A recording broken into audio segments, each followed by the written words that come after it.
여러분 안녕하세요. 하와이의 박리입니다. 부자아빠 가난아빠 기요사키 또 부동산에 대해서 경고를 날렸네요. 부자아빠 저자 은행 위기 끝이 아닌 시작일 뿐이다. 론디포 파산 초읽기. 트위터의 내용은 더 많은 미국 은행이 도산할 가능성이 크며 그 중에서도 모이게지 주택대출 회사의 운명이 경각에 달려있다는 경고가 나왔습니다.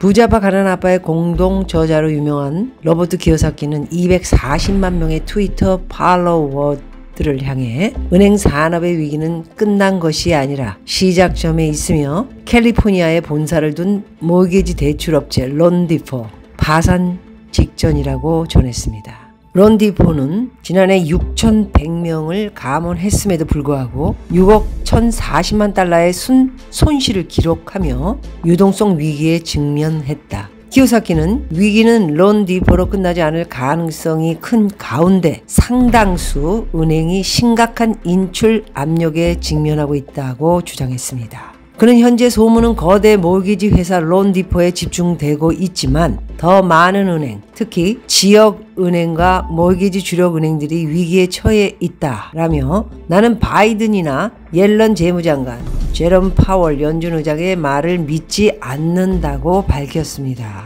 박미TV에서 늘상 말씀드렸던 것처럼 믿을 놈 하나 없다.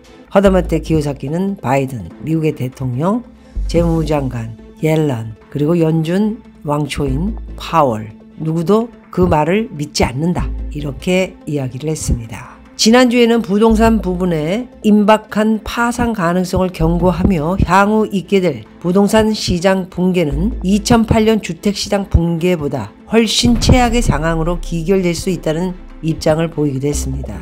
굉장히 중요한 내용이라 이미 여러분들에게 저번 주에 말씀드렸던 내용입니다. 혹시 모르시면 찾아보시면 될 것 같고요. 역사상 최대의 부동산 붕괴가 있었던 2008년은 거대한 금융위기를 불러왔다. 그러나 2023년은 2008년 금융위기를 아무것도 아닌 것처럼 보이게 만들 수 있다는 것이다. 2008년 금융위기 때부터 이제 일어날 2023년이 훨씬 무섭고 강력한 일들이 벌어질 거라는 경고를 하고 있는 것입니다. 예를 들어서 지난 2019년 부동산 경기가 열기를 더했을 때 샌프란시스코에 있는 빌딩의 가치는 올해 현재 70%가 폭락했다. 외신 보도에 따르면 코로나19로 엄청나게 풀린 자금을 굴릴 만한 곳이 없던 은행과 대출 회사들이 상업용 부동산 투자에 막대한 자금을 제공했지만 강력한 긴축과 함께 금리 인상이 이어지자 공실이 급증하고 이에 가격도 폭락하고 있다. 어마어마하게 지금 공실이 이어가고 있습니다. 건물들, 빌딩들, 지금 오피스는 거의 멘붕 상태라 이렇게 말씀드릴 수 있을 것 같습니다. 공실률 상승에 따라 임대업자의 수익률은 하락했고요. 여기에 금리까지 상승하면서 임대 수익으로 대출 이자도 상환하지 못하는 상황이 이어지면서 연체율이 급증하고 있다라는 소식입니다. 문제는 부동산 가격이 폭락함에 따라 담보부동산 처분도 쉽지 않다는 것인데요. 결국 대출금을 회수하지 못한 회사들의 손실이 눈덩이처럼 불어나고 있어 모기지 대출회사는 물론 상업용 부동산에 대출한 은행 파산도 늘어날 수밖에 없는 환경에 내몰리고 있다. 기요사키의 주장이 옳든 그르든 미국의 은행 위기는 당분간 계속된다는 것이 전문가들의 대체적인 예상입니다. 한국은 한국은행 집값 더 떨어져야 전세 대출도 DSR 필요하다 이런 이야기를 했습니다. 도대체 갈피를 못 잡는 이 말했다 저 말했다 정신을 못 차리겠습니다. 부동산 경착륙 걱정할 시기 지났다? 한국은행 하락보다 반등에 촉각을 기울이고 있다? 20일 발표한 금융안전 상황 보고서를 살펴보면요. 향후 부동산 시장은 급격한 매매 전세 가격 하락에 따른 전세 보증금 반환 차질, 부동산 프로젝트 파이낸싱 부실 우려와 집값 반등으로 인한 가계대출 증가 우려가 공존한다. 최근 부동산 시장 상황이 복잡하고 전망이 어렵다는 취지인데요. 한국은행 내부적으로 최근 부동산 시장 반등과 이에 따른 가계부채 증가에 더 무게중심을 두고 있다. 1분기 상황만 봤을 때는 급격한 집값 하락세가 잦아들고 원하는 거죠. 정부에서 급격한 집값이 하락하게 되면 다 무너진다. 집값이 떨어져서는 안 된다라고 이미 돈을 풀고 있고요. 그래서 또 집을 다시 사들이고 이런 상황인데 어디에 무게의 중심을 두는지 도대체 알 수가 없습니다. 경착륙을 걱정할 시기는 지났다? 아파트값 상승률은 3월 1.0 마이너스입니다. 9. 4월은 마이너스 0.69, 5월에는 0.23 빠르게 회복 중이다. 부동산 가격 당분간 완만한 하락이 바람직하다. 당분간 또 완만한 하락이 가능하다. 오르는 건 또 아니다. 올라서는 안 된다. 그냥 완만하게. 원래 문재인 때 올려놓은 거에서 조금 1, 2억 떨어지고 이제 완만하게 더 이상 떨어지면 안 되고 그러기를 바라는 정부. 반응도 흔들리지 않고 이렇게 바람직하게 가고요. 뜻대로 될까요? 한우는 당분간은 완만한 하락세를 이어갈 가능성이 높고 또 그것이 바람직하다라는 입장인 것 같습니다. 이창용 한은 총재 기자간담회에서 최근 둔화하는 모습을 보이고 있다. 이 시점에서 부동산 시장이 살아난다 보는 건 성급하다. 그러면서 완만하게 하락 둔화되고 있고 이 시점에서 부동산 시장이 살아난다는 것은 또 성급하다.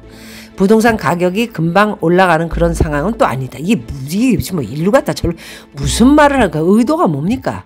부동산이 많이 떨어지기를 원하는 건지 안 떨어지고 그냥 문재인 때 올랐던 그 값으로 유지를 하는 것을 원하는 건지 도대체 무슨 말을 하고 있는지 이해를 못하겠습니다. 전문가인 저도 이러니 여러분은 오죽이나 하겠습니까? 한우는 질서 있는 가격 조정이 바람직하다. 질서 있는 가격 조정이 이 사람아 어디 있어? 금리가 올라가면 거품을 잡기 위해서 올리는 거 아니야? 동결을 해놓고 7월에 미국 0.25 또 올라가면은 한국은 2% 금리 차이가 나는데 이것도 어찌 하려고 하는지 금리 올려야 될 겁니다. 그렇게 되면 어떻게 되죠? 원하는 대로 뜻대로 되지 않습니다. 말 좀 정확하게 해줬으면 좋겠어요. 굴리지 말고요. 최근 2, 3년 새 부동산 가격이 폭등했던 부분이 어느 정도 정리가 됐다? 어떻게 정리가 됐나요? 가계부채도 줄여야 한다는 취지. 집값이 완만한 각도로 하향하면서 유지되면 질서 있는 조정이라 볼 수 있다. 지금 그런 상황인가요? 여러분들 보시기에 전혀 그렇지 않죠. 최근 집값 급락에도 불구하고 이전 정부 때의 폭등이 충분히 되들려진 것은 아니기 때문에 더 내릴 필요는 또 있다. 아하, 참 무슨 말을 하는지. 마지막 남은 DSR을 이제 어떻게 적용할 것일까? 윤곽은 나와 있죠. 전세자금 대출 DSR. 집값이 얼마나 더 떨어져야 하는지에 대해서 정부와 한은 모두 공식적인 입장이 없지만 현재 100%를 웃도는 GDP 대비 가계부채 비율이 80%까지 낮춰질 정도는 돼야 한다. 집값이 내려가면 임차인의 주거비 부담이 줄고요. 전세자금 대출 수요가 둔화돼 가계부채가 점진적으로 축소될 수 있기 때문 어쩌고 저쩌고 되게 많은 이야기를 써놓습니다. 하면서 또 한국은행은 전세자금 대출 총부채 원리금 상환 비율 DSR 규제를 도입해야 한다. 그런데 정부는 부정을 했다. 어디 정부가 부정했습니까? 무슨 서로 짜고 고스톱 어떻게 치는 건지 아닌 것처럼 또 이 말했다 저 말했다 욕 안 듣게 해야 되고 선거도 또 남아있기 때문에 얼마 안 남았죠 이제. 우리 어떻게 이제 한국의 부동산도 움직일지 지금은 정부에서 그리고 한은에서 갈팡질팡 서로 어떤 말을 하는지 맞지도 않는 얘기들을 서로 하고 있기 때문에 좀 더 지켜본 후에 판정 이것이다 저것이다 판정을 굳이 내리자면 조금 더 시간을 가지고 지켜봐야 되지 않을까. 네, 위기는 이제 9월이라는 이야기는 여러 군데에서도 벌써 이야기가 나오고 오래전부터 저는 또 말씀을 드렸고요. 그렇기 때문에 오랜 기간은 걸리지 않고 이제 덥기 시작했기 때문에요. 찬바람이 이제 불기 시작하면은 윤곽이 나오겠죠. 오늘은 여기까지 보내드리도록 하겠습니다. 고맙습니다.